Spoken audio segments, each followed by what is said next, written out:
देश में घुसपैठियों पर लगातार राजनीति हो रही है, एसआईआर पर लगातार राजनीति हो रही है। विपक्षी पार्टियां कल एसआईआर के मुद्दे पर संसद को चलने नहीं दे रही थी और वो इस पर बहस करना चाहती हैं। और एसआईआर का जो मामला है वो घुसपैठियों से ही जुड़ा हुआ मामला है, क्योंकि हमारे देश में घुसपैठिए आ गए हैं, उन्होंने आई कार्ड बनवा लिए हैं, आज वो राशन भी लेते हैं, हमारे स्कूल और अस्पतालों में सुविधाएं भी लेते हैं, हमारे देश में जगह भी घेर कर बैठे हैं और हमारे देश के चुनाव में वोटर बनकर वोट भी डाल रहे हैं।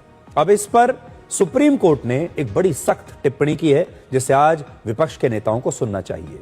2 नवंबर को रोहिंग्या शरणार्थियों के मामले में सुप्रीम कोर्ट में सुनवाई हुई और सुप्रीम कोर्ट में दायर एक याचिका में यह दावा किया गया था कि दिल्ली पुलिस ने कुछ रोहिंग्या लोगों को पकड़ा और उनके बारे में आज तक कोई जानकारी नहीं है, यानी वो गायब हो गए, कहां गए पता नहीं चला।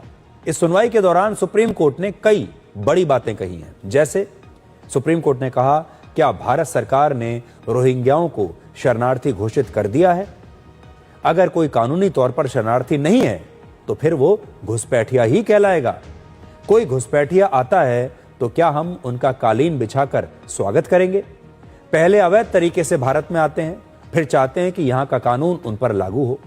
भारत एक ऐसा देश है जहां बहुत से गरीब लोग रहते हैं और हमें उन पर ध्यान देना चाहिए। और देखिए, ये सारी बातें सुप्रीम कोर्ट ने आज अपने सुनवाई के दौरान कही है।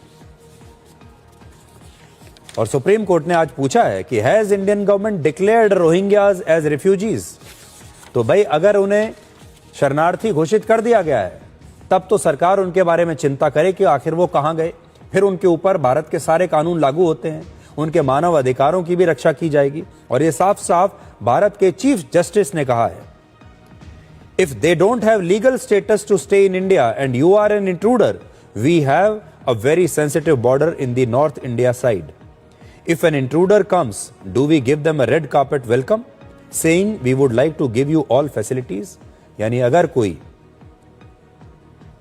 घुसपैठिया हमारे देश में आ जाए तो क्या उन्हें रेड कारपेट वेलकम देना चाहिए? क्या उन्हें हम ये कहें कि आइए और हमारे देश की तमाम सुविधाओं को भोगिए, ये कहा जाए?